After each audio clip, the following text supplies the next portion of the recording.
All right, it was like good evening. Let us begin tonight's daf. Chaf Aleph from the base 21b. We are picking up a Meretz Hashem 4 lines out from the daf.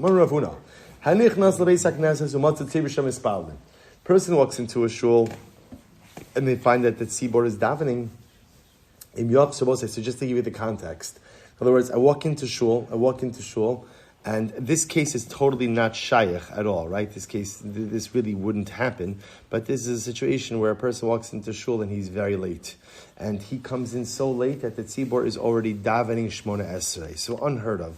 There must have been like a meis mitzvah or something on the way that he had to take care of, or I don't know, delivered a child, whatever it was, right? But what else? What other reason could there be for possibly getting to shul so ridiculously late that you are walking in when they are davening Shmona Esrei? Hatzal call. Did I that in? Could be Hatzal call. Could definitely be Hatzal call. All of those. I'm sorry. Overtime, right? all of those could be all of those could be legitimate things. So what happens? I walk into shul, and I see that the tzibor is up to Shmona Esrei. So what do I do? So the Gemara says like this. He says, Im yachol lahaschil the actually agia shatz lemodim. So this is Rav Huna. So he'll say, so now Rav Huna is concerned about is like this. If I just start to daven Shmona Esrei, there's a concern that maybe I'm still going to be davening my personal Shmona Esrei when the Chazan gets up to Modim in Chazaras Hashatz. Now, obviously, if I'm davening my personal Shmona Esrei, I can't answer to the Chazan's Modim. So therefore, again, Rav Huna essentially says like this: if you could start the daven and finish before the Chazan gets up to Modim, then go for it. If you can't finish before the Chazan gets to Modim, then at that point, really wait to say Modim with the Chazan, and then you'll go ahead and go back afterwards. And daven Shmona Esrei. He says, actually, so good. So Ivim Lav Ayispalo. That's Rav Huna. Rav Shimon Levi says it's not about Modim, but rather Im Yachol Haschil v'Ligmor Achelo Yagia Shatz LeKedusha Yispalo ve'Im Lav Ayispalo. Rav Shimon Levi says no, it's not about Modim. Rather, what is it about? It's actually about Kedusha. So can you go ahead and finish up your own personal Shmona Esrei before the Chazan gets to Kedusha in Chazaras Hashatz?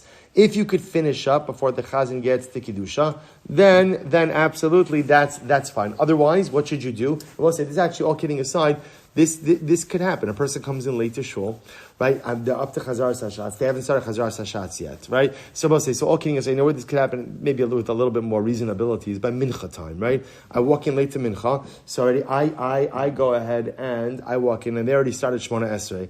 I don't know where they're up to per se. So now, here's my shaila. If I start Shmona Esrei now, I really run the risk that I'm not going to be able to answer Kedusha, because I'm davening my personal Shmona Esrei. Rabbi Shimon Levi says, here's what you should do. If you could start and finish Shmona Esrei before the Chazan gets up to Kedusha, then go for it. But if you can't start and finish before Kedusha, then what should you do? Wait for Kedusha, and then after Kedusha, then you go ahead and you begin your personal Shmona Esrei. That overrides you at tzibor? Because we from Smichas Chava, we said that if someone's if someone's still davening, you're part of the tzibor. Correct. So that's what you'd have to rely on. You'd have to rely on the fact that, remember, there's also the sheet that brings down that even Chazaras Hashatz is still Tefillah B'tzibor. So you'd be relying on that opinion. So you could daven after they say. Correct. So after they say, and then you would then just daven. Sorry, Correct. And since there's some overlap between your personal Shmona Esrei and Chazaras Hashatz, you've checked the box for Tefillah B'tzibor. So the Gemara says, does that mean even racing through Shmona Esrei, your personal Shmona Esrei? So that's an interesting point. So it appears from here, in other words, look, the way this case is going to work is clearly you're going to have to daven faster, right? Regardless, you're going to have to daven faster, because if you're walking in late already, that means you're already operating at a deficit. So essentially what the Gemara or Rabbi Shimon Levi is saying is, better to daven a faster personal Shmona Esrei and be able to say Kedusha with the tzibor than to daven a longer personal Shmona Esrei and to miss Kedusha with the tzibor. Which is a really interesting idea, right? Sounds a little counterintuitive. You would think, right, race, but again, we're going to get into this. The power of Kedusha is pretty intense. So the Gemara goes back to so here's what's interesting. So you have Rav Huna on one hand saying that it's really all about modim, right? You need to make sure that you could answer modim together with the tzibor. Rabbi Yeshua ben Levi saying it's really about kedusha. You need to be able to recite kedusha together with the tzibor. So what are they arguing about? So the Gemara says, Mar savar yachid omer kedusha, umar savar ein yachid omer kedusha. So here's the machlokes. This is actually very interesting. Rav Huna holds that you are allowed to answer kedusha in your private Shemona Esrei. You can answer kedusha. So therefore, even if you start, you're not going to miss out on kedusha because you're allowed to answer it. The other opinion said that halacha l'maisa, an individual cannot answer kedusha.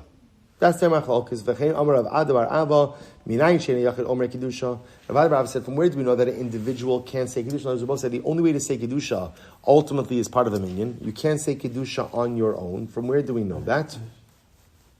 So the Gemara says as follows. Good. So the Gemara says, where do we know this from? Shene'emar v'nikdashti b'soch b'nei Yisrael. The pasuk says, I shall be sanctified in the midst of Klal Yisrael. Kol davar shebikdusha lo yehei pachos me'asara. We learn from here that any what we call davar shebikdusha, any holy thing. So we'll say what's included in the grouping of holy things, kaddish, kedusha. Those things all require a minyan. You cannot do those things without a minyan. So the Gemara says, my mashma, what's the drasha? The Tani Rabbanoi, Achud Rabbi Chia bar Abba, Asya toch. We make a gzeir shava. What's a gzeir shava? Gzeir shava is when you find the same word in two different contexts. That same word allows you to build a halachic bridge between those two different topics and learn halachos out from one to the other. So the Gemara says, Ksiv hacha v'nekdashti b'soch b'nei Yisrael. It says over here, shall be sanctified within the midst of Klal Yisrael, so b'soch. Uksiv hasam hibadlu mitoch ha'eda hazos. And it says by Korach, go ahead and separate yourself from this assembly. Right? Speaking again to Moshe Rabbeinu and others. Separate yourself from Korach. Ma'la halon asara. Just like by Korach there was 10. Afkan asara. Now the truth is, the Gemara Maseches Megillah brings down this same Gemara, but adds in one very important piece. There's another Gzeir Shava of ultimately, again, toch from the Meraglim. It says toch by Korach, and it says toch ultimately by the Meraglim. Now, by the Meraglim, how many bad Meraglim were there? 10.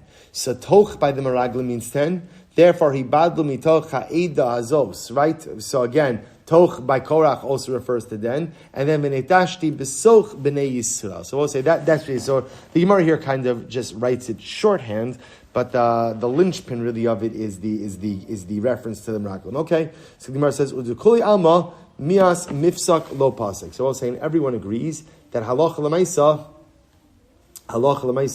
you cannot stop your Shemona Esrei in the middle to answer Kedusha.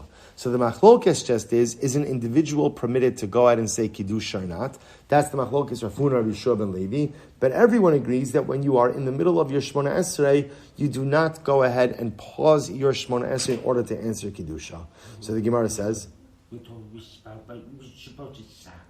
but what to say invite? Correct. So the way we paskin. So first of all, so let me just mention this. The way we paskin is like this. We paskin that in general, if you're walking in late for Shemona Esrei, if you could finish before the chazan gets up to Kedusha, then you could start and you could go. If you can't finish before the chazan gets to Kedusha, then conventional wisdom is wait, listen to Kedusha, and then after Kedusha begin your Shemona Esrei. What happens in general if you're davening, you're a slower davener, and they're up to Chazar Sashaf, they get up to Kedusha, so what do you do? So the halacha is, you stop your davening, you're silent, you do not answer. So halacha l'maisa again, you don't, and that doesn't matter where you're up to in Shemona Esrei, we don't answer Kedusha in the middle of Shemona Esrei, you just pause out of deference to Kedusha, you pause, and ultimately again stand silently until the conclusion of Kedusha. All right, incredible. So the Gemara says, so we'll say along the same lines, Mahu lahafsik liyehei shmo hagadol mavorach. So we'll say along the same lines, the Gemara asks, halacha l'maisa, what happens if you're in Shemona Esrei and they're up to Kaddish and they're answering Amen Yehei Shmei Rabbah? So do you stop? Do you answer? Like what do you do if you're in the middle of Shemona Esrei? So ki asra abdimi am Rabbi Yehuda of Rabbi Shimon tamidei Rabbi Yochanan Amri la kol ein mafsikin. You don't stop Shemona Esrei for anything. Chutz min Yehei Shmo Hagadol Mevorach. Shafila osek b'maseh merkava posek. So the Gemara is like, well, quotes an opinion that says, in general, you don't stop Shmona Esrei for anything except for a men yehesh meirabah. Right? You stop everything from a yehesh meirabah. So the Gemara brings down, even if you're learning Ma'aser Merkava is the esoteric prophecy of Yecheskel, which speaks about the throne of HaKadosh Baruch Hu, all these different things, which is considered to be a very holy thing to learn. Even if you're in the middle of Ma'aser Merkava, you stop for a men yehesh meirabah, to which the Gemara ends, the less hilchos hakavasei. Rabbi say the halacha does not follow this opinion, meaning what? We don't stop for a men yehesh meirabah in Shmona Esrei. So once again, what happens if you're davening Shmona Esrei and the tzibor is up to Kiddusha and they're answering a men yehesh meirabah? So what do? You pause. You listen silently, and ultimately, again, then you move on. Yes. Does Shemaya Ka'ona work there? You wouldn't remember. You don't really want Shemaya Ka'ona because Shemaya Ka'ona makes it like you're saying it yourself. You're not allowed to say it yourself. So really, all you're doing is you're not having Kavanah to be Yotzei. You're just standing there attentively. That's all. And there's no need for Shemaya Ka'ona because at this point again, I don't want to be saying it because if I am saying it, I'm interrupting Shemona Esrei. So both for Kaddish as well as for Kiddusha. When you say Kaddish, Shemin Yehesh Meirabah and Kiddusha, if you're in the middle of Shemona Esrei, you stop, quiet, wait till it's over, and then move forward. Incredible. Rabbi Yehuda Mevarech Lefnei L'Achayim. So we'll say, remember again, back to our Mishnah. So remember again, the Mishnah's topic was Baal Keri, the man who has a seminal mission. So Rabbi Yehuda says that Allah Chalamaisa, Rabbi Yehuda paskins that you recite Berachos Kriyas Shema before and afterwards. Even as a Baal Keri who has not gone to the mikvah. So the Gemara says, 1 second. L'meimer de kasav Rabbi Yehuda Baal Keri moter b'divrei Torah. So does Rabbi Yehuda hold that a Baal Keri is permitted to learn words of Torah? That he says that ultimately, again, the Baal Keri can recite the brachos of Kriyas Shema after Shema? That doesn't make any sense. Or before and after Shema. The Gemara says, V'amar Rabbi Yeshua ben Levi. Rabbi Yeshua ben Levi said, Minayin l'Baal Keri shasar b'divrei Torah. How do we know that a Baal Keri is not permitted to learn Torah? Shenemar v'hodatem levanecha v'livnei vanecha. Pasuk says, you shall teach your children and your grandchildren. V'samech lei, and right afterwards it says, Yom asher amarta lifnei Hashem elokecha b'chorev. Just like the day that you stood on Har Sinai.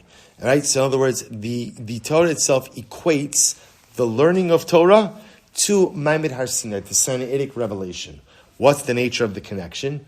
Ma lahalon bali kerion asurin, just like by Har Sinai, a Baal Keri was not permitted to be by the mountain. Afkan bali kerion asurin. So too by regular Torah, a Baal Keri is not permitted to learn Torah without going to the mikvah.